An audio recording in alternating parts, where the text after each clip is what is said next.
listening to the 10 Questions with the Musical Mind podcast with your host, Peter Harris.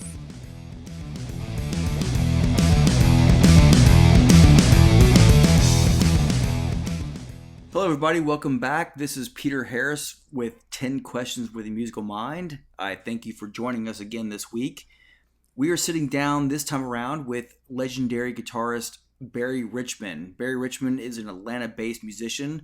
He has played with probably everyone you've ever heard of in the 20th century. Barry's jammed, recorded, or played with everybody from the Allman Brothers, John Lee Hooker, Eric Clapton, Eric Johnson, Leonard Skinner, you name it, Les Paul. I mean, the list goes on and on and on. So we sit down and talk about his playing, his creativity and songwriting process, his guitars, and just what he's up to and how he composes and just his thoughts in general. It's a really good conversation. I'd met Barry years before, and it was an enjoyable experience. It was good to get back in touch with them. And so I hope you enjoy this conversation as I did. And let's get in touch with Barry and just see what he's got going on in the world of blues jazz fusion.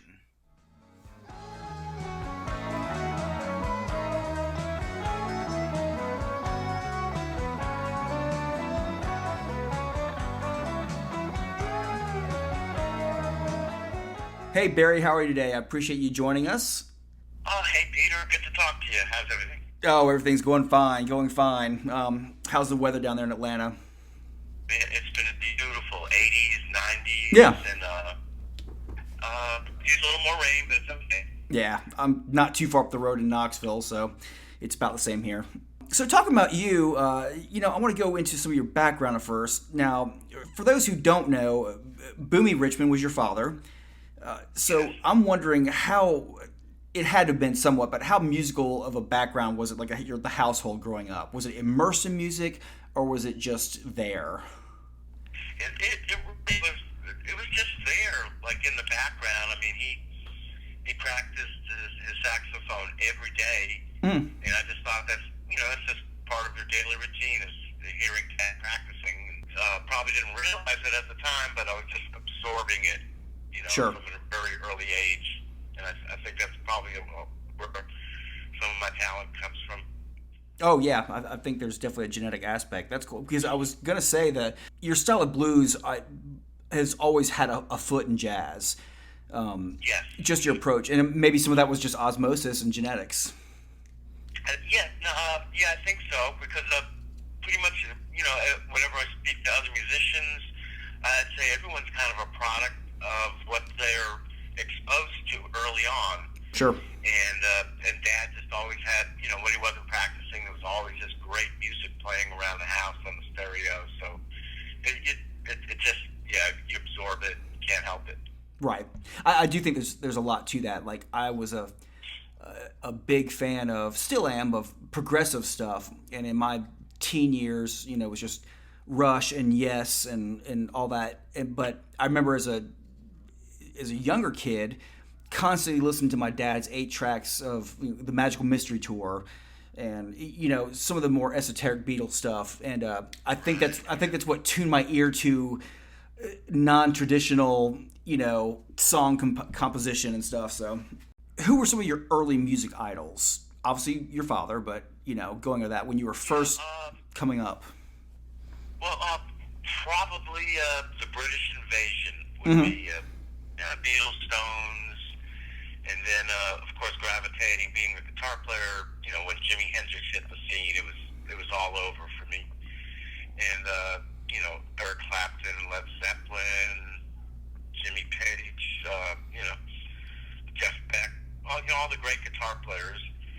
And then the more you do the research, you read who they listen to, and then you start getting into B.B. King and Freddie King. Right.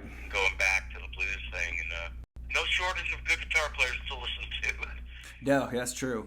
And I don't think people today or the younger generations appreciates, like, before the internet, you just had to look up, like, if I was interested in, who my guitar heroes liked, then you go back, and then of course at some point you're realizing that Eddie loved Eric Clapton, Eddie Van Halen loved Eric Clapton, and of course you get into Eric Clapton and Jeff Beck and Jimmy and the Yardbirds, and you realize that then you read deeper and you realize that Jeff Beck loved Gene Vincent and the Blue Caps, and exactly, yeah, everything comes from somewhere, right. But back in our day, we couldn't just get on the internet, right? We'd have to get on our bicycles and go to the local record shop, right, and try to find these out.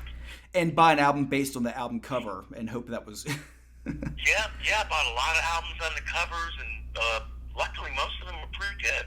Well, that's why I always contend that Meatloaf should have been sued for false advertising, because the cover of Bat Out of Hell in no way represented the music in there.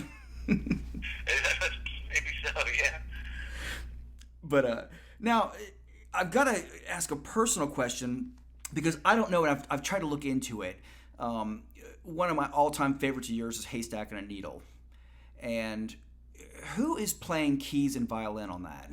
Keyboards is a fellow named Dan Wall, and he was like the cat here in Atlanta for many years, back in the 70s and 80s. Mm-hmm. And for a while, he was actually a member of Colonel Bruce's band. Okay. And a monster jazz keyboardist that moved to New York City probably in the 80s, and I haven't been in touch with him ever since he moved. Hopefully he's still around. I'll have to look him up.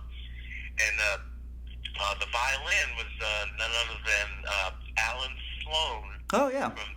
From the Dixie Dregs. Yeah. And when he left the Dregs, me and him put a band together and started writing songs, and that was one of them. The track that's on the CD was actually taken from a cassette tape, which was the only version I had of that song, and right. Somehow magically they doctored up the sound. It still doesn't, it's not quite as good as a CD quality, but I had to have that song released on CD. Yeah, I actually had it on cassette. I bought from one of your shows back in the early 90s. Wow, okay, yeah. That's going back, yeah. Yeah, but that's cool, yeah. And Alan Sloan, I guess, was that...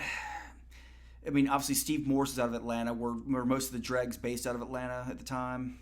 Well, originally Augusta, Georgia, and they also they went down to the University of Miami. And I think they've got some players down there, and then eventually relocated back to Atlanta. Gotcha.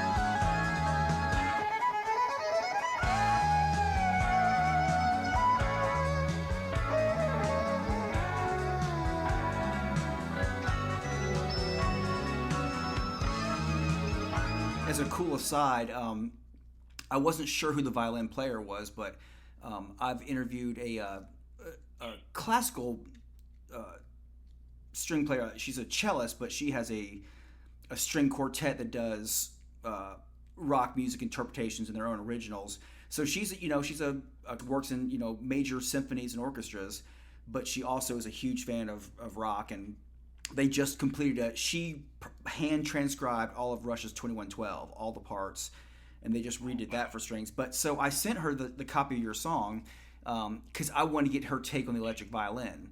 And interesting, yeah. Yeah, and because I didn't tell her who any of you were.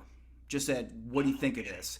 Because as a classically trained string player, you get one interpretation, but the fact that I knew that she was very open to rock and blues-based music, it wouldn't be like, oh, that's inferior. She would give an honest assessment. So she really thought it was cool, and I'm paraphrasing off memory, but something about the fact that she goes, the violin's very interesting, and she goes, he's going pitchy sometimes, but I can tell he's doing it on purpose to add a sense of emotion, which I thought was a great description.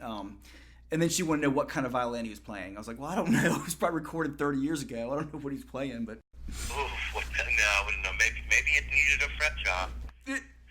No, I think she's talking about it's the same type of thing that like Jean-Luc Ponty and other electric violin players do. They get that intentional kind of squeal into the note to kind of add that sense of drama. I think that's what she's referring to. Yeah. Yeah, I think so. Yeah, but she liked it. Yeah. Very cool. Now, as far as your guitars, are you the type of player that prefers one gauge of strings, or do you say you like tens on a 335 and your Telecaster, or you like nines on a Strat, or do you stick to one group? Well, there was a time when I actually hand selected my gauges, like a 9 and then an 11 and a half and things like that. And then it got ridiculous. So I made a standard set that you could walk into any guitar shop, music store in the world, and you could find. It's called 10 through 46, and a lot of people use that, and they seem to work pretty good for me. And yeah, just throw them on all my guitars. Doesn't make a difference. Yeah, and I'm sure that's easier just for gigs and stuff, not to have to mess with that. Yeah, and even there have been times that I've broken a string and didn't have one on me, and you can ask someone in the audience, and they go, "Oh yeah, I've got one out in the car, the same gauge." they're very popular. Yeah, that's awesome. Now, when you're writing, how does a song usually evolve for you, Barry?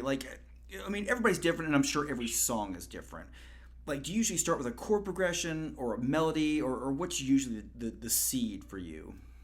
I have a tendency to start with a chord progression. Okay. And then I sit down, I just start. I've never actually been like, hey, I'm going to sit down and write a song. I think that would be really difficult for me. I think it's just, while I'm just playing, all of a sudden a couple of chords click in, and I go, hey, all right, that sounds cool. And then I keep adding chords, and then as soon as I feel like, oh, this is starting to sound like another song that I've heard before, somebody else's song, then I stop, and then I try to do something to where it doesn't sound too similar. And then once I get the chord progression down, I'll just record it, and just instead of even playing it, I just listen to the recording for a while, a few days, and just start humming along with it. And whatever feels the most natural, then I'll go back to guitar and find those notes, and then just keep doing it to be perfected. When you're playing live, I've wondered this about, several players have different approaches to this. How freely do you interpret your own work? During a gig, do you tend to stick to the solo you recorded, or you consider the song basically just like a loose framework to improvise over? Well, the latter. I've never been able to play a solo note for note. I always,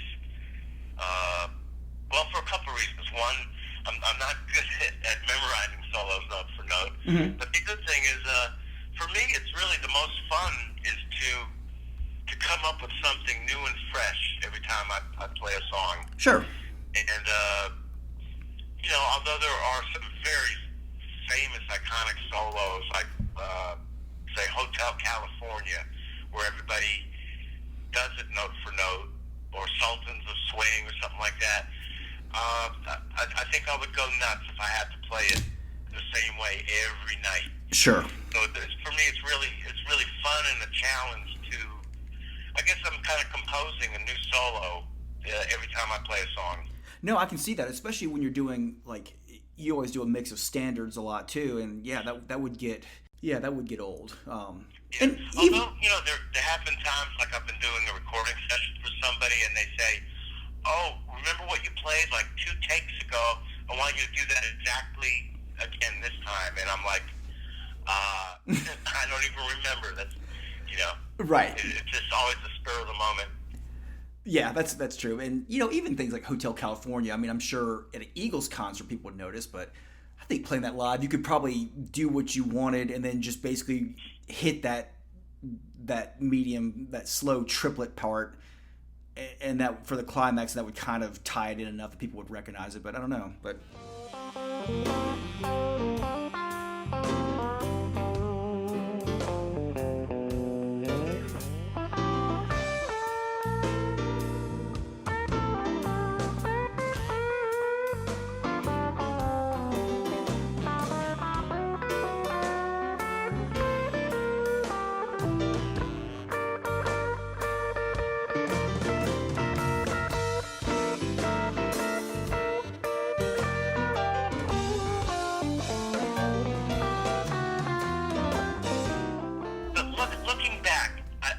I was a teenager, I probably did. I started out learning like the Jimi Hendrix albums, note for note, Mm-hmm. and then I heard a live recording of Jimi Hendrix, and I went, "Holy shit!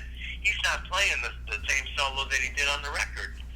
So I thought, hey, maybe that's what you're supposed to do, is improvise something new, you know? Well, I guess it comes with mastery of the instrument and knowing, how to play over changes, and you're not stuck to that solo you came up with. But yeah, it's like playing a game of chess. Yeah. Every time you pick up the guitar, you don't know where it's going to lead to, but it keeps it interesting. That's a good way to put it. Like, you don't have to go knight to bishop 4 in every game.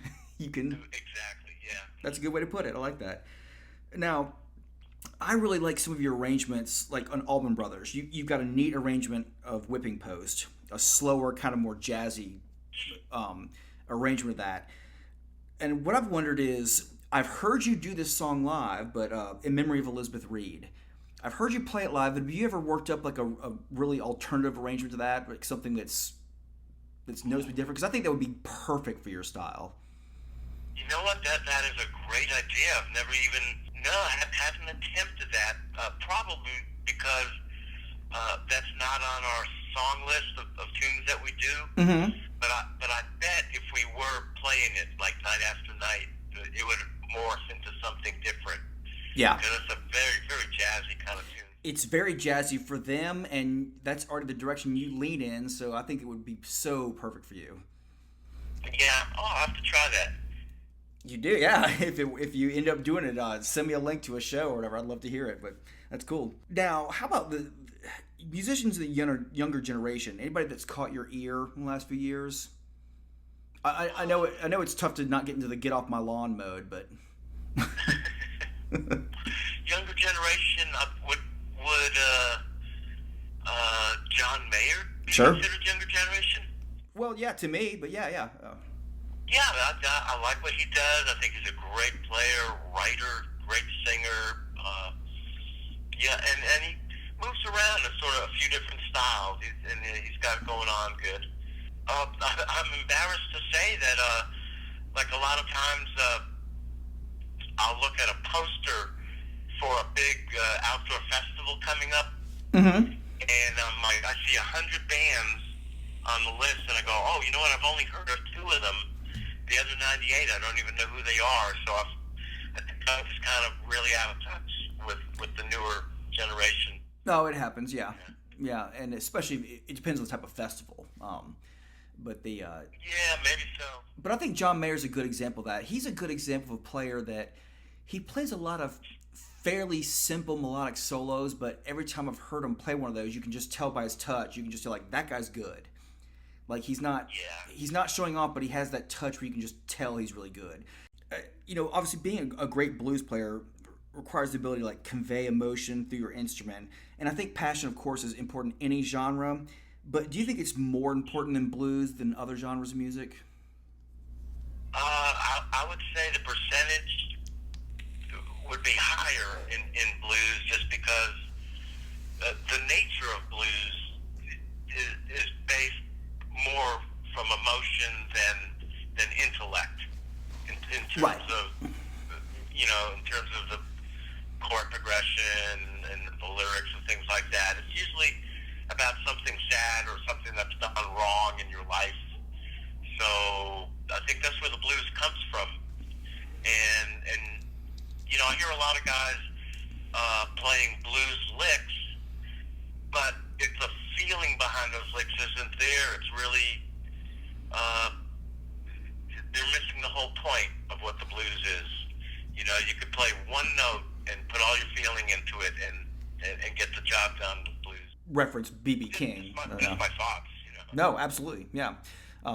That's true, and obviously I really hesitate to say there's not emotion behind other genres, but you're right. I think emotion versus intellect is a good way to put it. Say, like, extreme, like, progressive metal or things like that. It's personally, for me, I try to find a balance between the emotion and the intellect, so that the blues, when I play the blues, it's not too primitive, right. And then again, it's not too outside the box.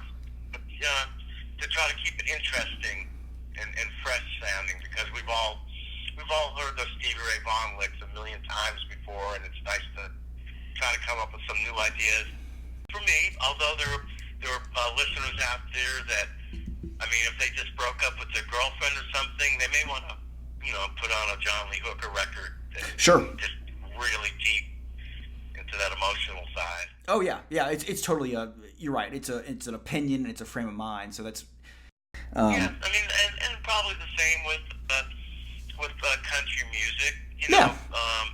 Technically, it's not as sophisticated as fusion and classical and stuff, but it speaks to certain people in a way, that makes them feel good.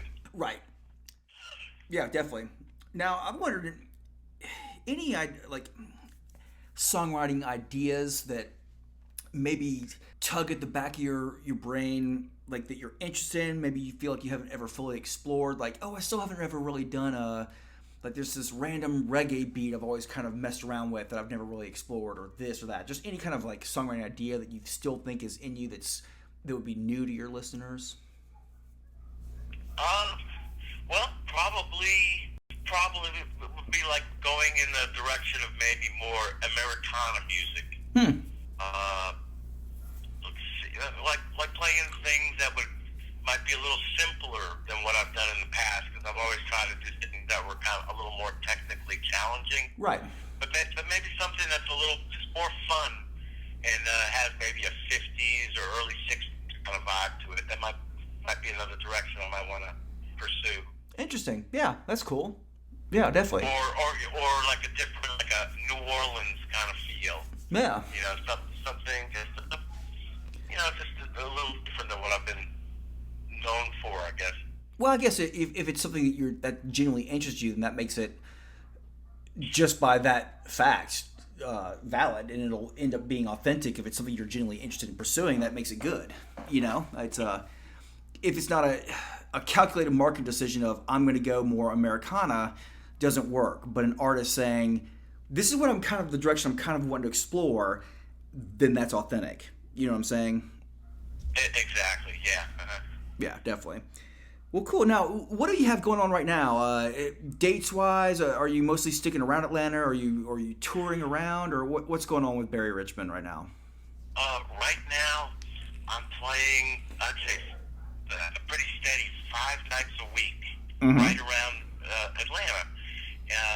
So no real reason to go on tour because I've got so much work here, and it's very comfortable to just go do your gig and sleep in your own bed an hour later. Yeah, I bet. I bet. But I'm jonesing to get back out on the road, but it would have to be with a really good high-end national touring band. I just can't sleep in a van and eat at gas stations anymore. Right. It has to be a nice tour bus and staying at nice hotels and doing big shows. Yeah. You mean you're not 30 anymore? No, I'm not. Unfortunately. Right. I don't know what happened, but apparently, yeah. Yeah, how did that happen? I don't know. Don't ask me.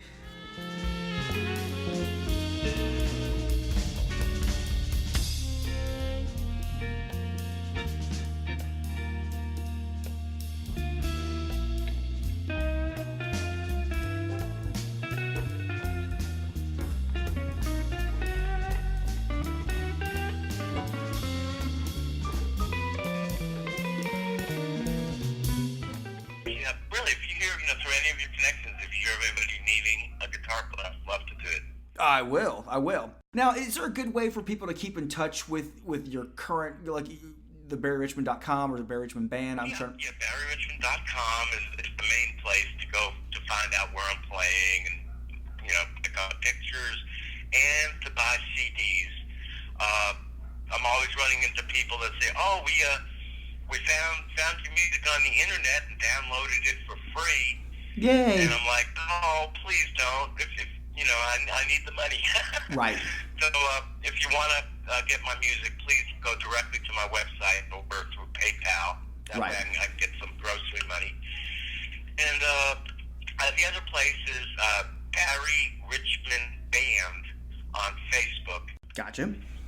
Yeah, and I do have a personal just a Barry Richman on Facebook, but it's hit 5,000 friends. I can't add anybody at the moment. Gotcha. Okay. Yeah, definitely.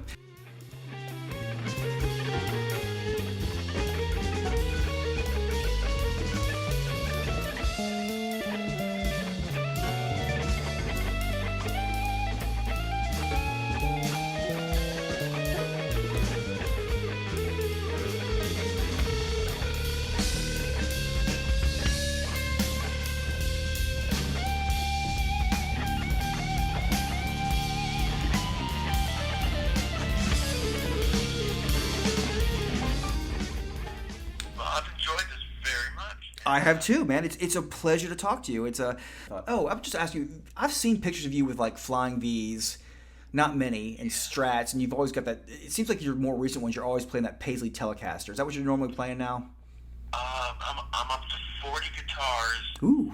And there's maybe 30 of them actually get out and played on a very regular basis. So. Well, that's still a lot, though.